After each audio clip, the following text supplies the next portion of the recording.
8월의 첫 번째 주일입니다. 무더운 이 여름의 한복판을 우리가 지나고 있는데요. 그런 가운데에서도 우리 형제 자매님들의 삶에 우리 하나님께서 주시는 은혜와 평강이 가득 임하시기를 바랍니다. 오늘은 하나님의 사람 모세의 기도라고 하는 표제가 붙은 시편 90편을 통해서 21세기 오늘 현대를 살아가는 우리에게 주시는 하나님의 음성에 귀를 기울여 보고자 합니다. 이 시편을 읽을 때 우선은 이 표제 때문에라도요, 가나안 땅을 눈앞에 둔 노년의 모세가 인생을 돌아보며 쓴 듯한 그런 느낌을 받게 됩니다. 잘 아시듯이 모세는 그토록 바랐던 가나안 땅을 입성하는 것을 스스로는 경험하지 못하고 생을 마감했습니다. 이 시편은 이러한 인간의 유한성과 대비되는 하나님의 영원성을 노래하고 있기도 합니다. 그러나 이러한 인생에 대한 개인적인 통찰이 이 시편의 전부가 아니라는 것도 우리는 보게 되는데요. 13절 이하 시의 후반부에서 보게 되는 것은 이스라엘 공동체로 하나님께서 돌아와 주시기를 간구하는 기도이기 때문에 그렇습니다. 최근에 시편 연구를 하는 학자들은 이 시편을 지혜의 시이면서도 개인이 아닌 공동체적인 탄원의 성격을 갖는 시라고 말합니다. 이 시편에는 개인의 인생을 생각하게 해주는 지혜가 담겨 있기도 하고요. 그 개개인과 그가 속한 공동체의 운명이 밀접하게 관련되어 있는 것도 보여줍니다. 오늘날 우리 한 사람 한 사람의 개인적 삶이 있지만은 우리는 크고 작은 공동체를 이루면서 그 안에서 상호작용을 하며 교제하며 살아가기 마련입니다. 특별히 21세기 현대를 살아가는 우리들은 전에 없던 그런 여러 현상 속에서 때로는 당황하기도 하고 또 때로는 아주 편리함을 많이 누리기도 하면서 살고 있습니다. 이런 모든 것이 매우 빠른 속도로 진행되는 것이 또 이 시대의 또 하나의 특징이기도 합니다.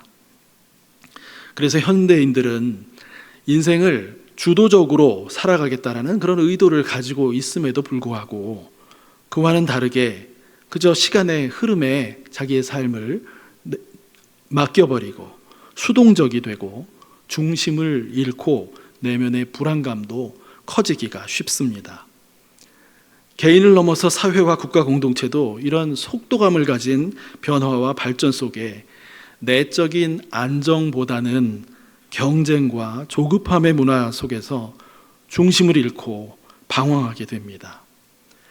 이 공동체 사회 문화와 개인의 삶이 분리되어 있지를 않고요, 혼돈과 불안, 그것을 매개로 해서 공동체와 개인의 삶이 연결되어 있는 것을 느끼게 됩니다. 부정적인 것으로 연결되어 있는 것이죠.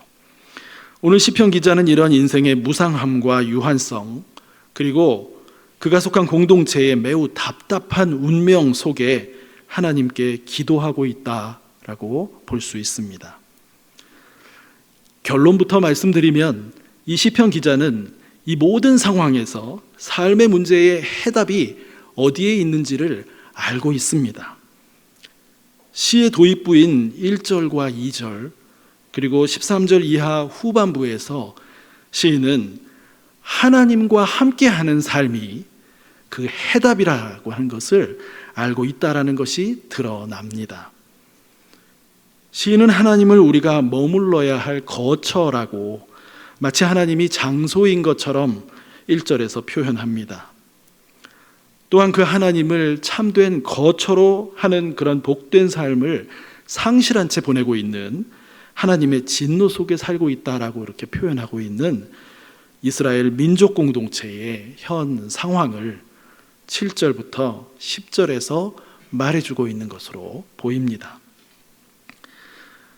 모세가 가나안 땅을 앞두고 인생의 유한함을 절감하며 생을 마감한 것처럼 이스라엘의 많은 이들이 하나님의 진노로 여겨지는 이 바벨론 포로기를 지나면서 이 시기가 도대체 언제나 끝날 것인가 하는 한탄과 좌절 속에서 기도할 힘마저 잃었던 그런 시기였다고 볼 수 있습니다.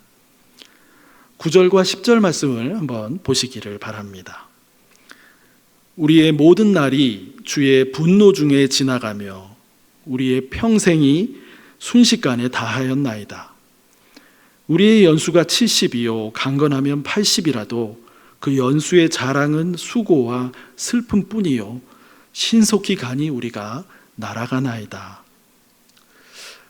어느 한 개인의 노년에서 뒤돌아본 인생의 회고로 볼 수도 있겠지만 시에서 실상 그 배경은 예언자 예레미야에 의해서 예언되었던 바벨론 포로기의 그 암울한 현실을 실제로 지금 살아가게 되면서 아직도 그 끝이 보이지 않는 포로 생활 속에 있는 것에 대한 개인과 공동체의 탄식을 보여줍니다. 당시 고대 사회의 기준으로 아마도 70세나 80세까지 산다는 것은 매우 장수하는 경우였으리라 생각이 됩니다. 그러나 공동체 구성원 중에 그렇게 장수한 이들마저도 어떻다는 것인가요?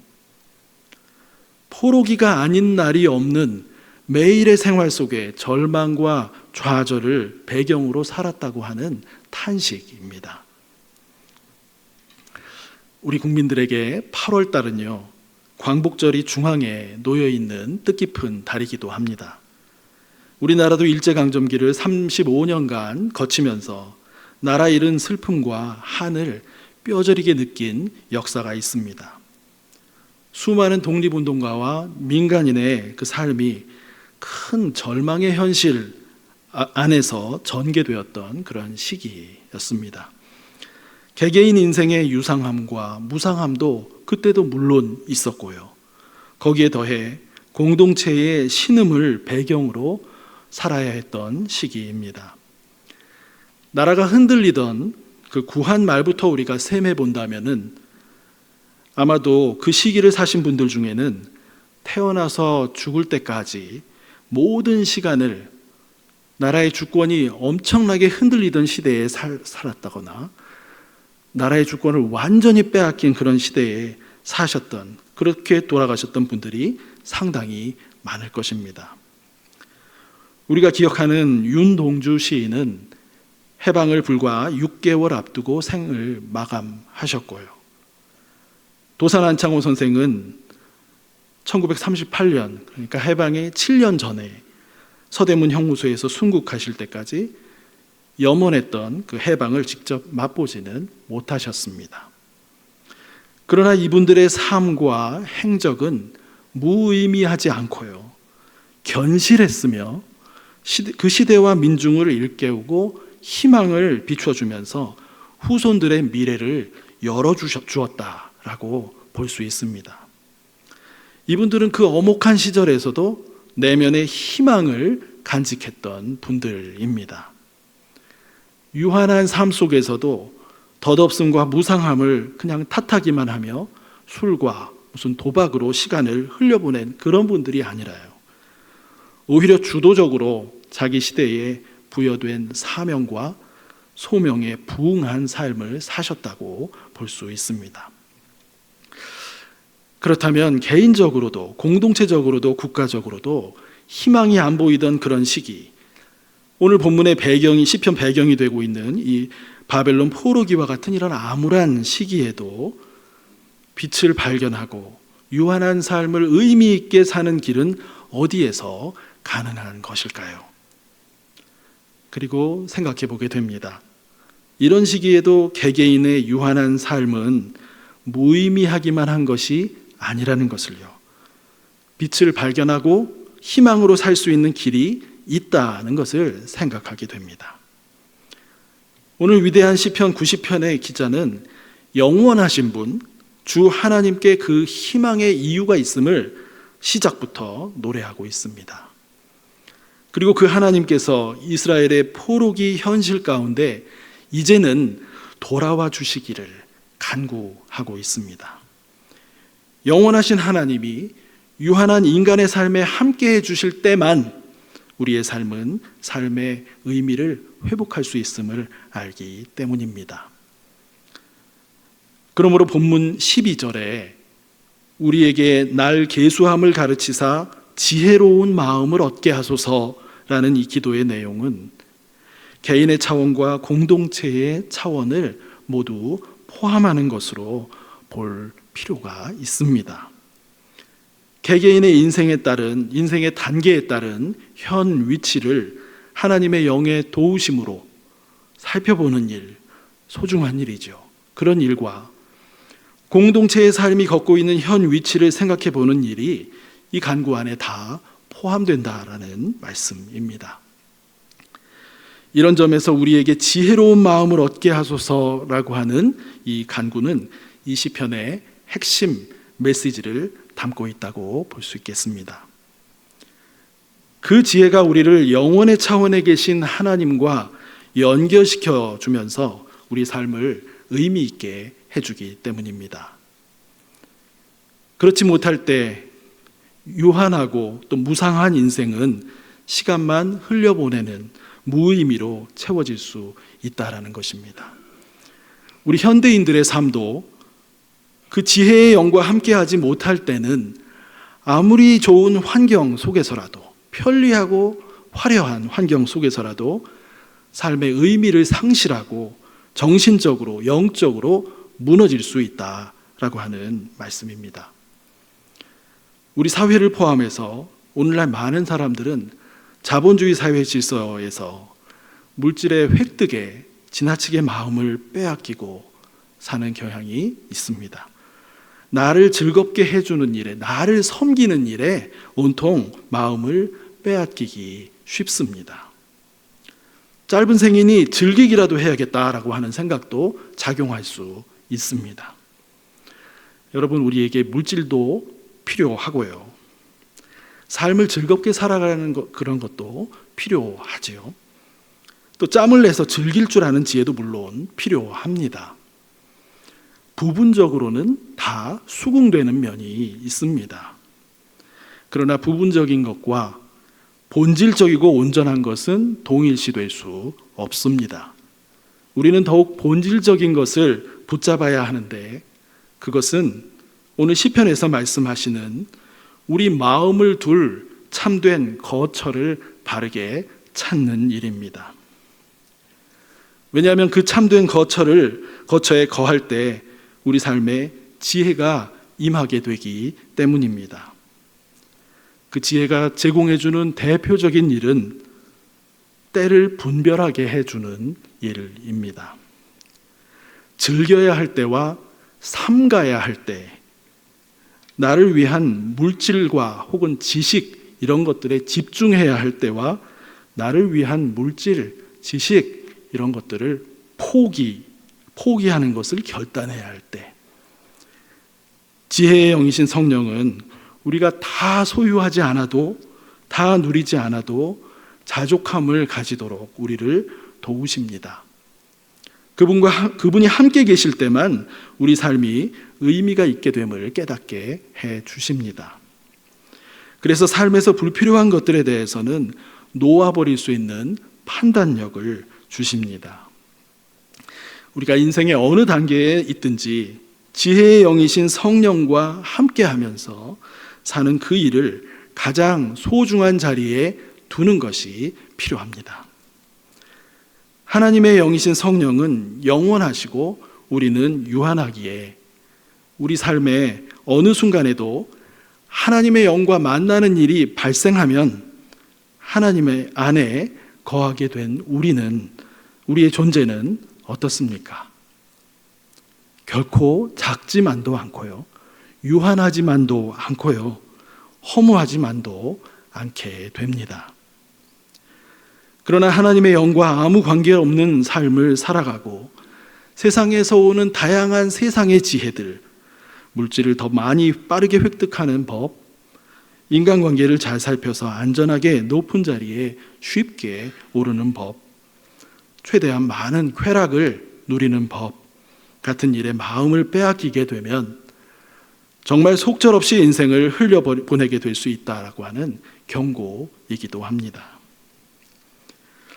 오늘 시편에서 마지막 2절 16절과 17절에는 이제 이 바벨론 포로기를 뒤로 하고 회복시켜 주실 주님에 대한 기대가 담겨 있습니다.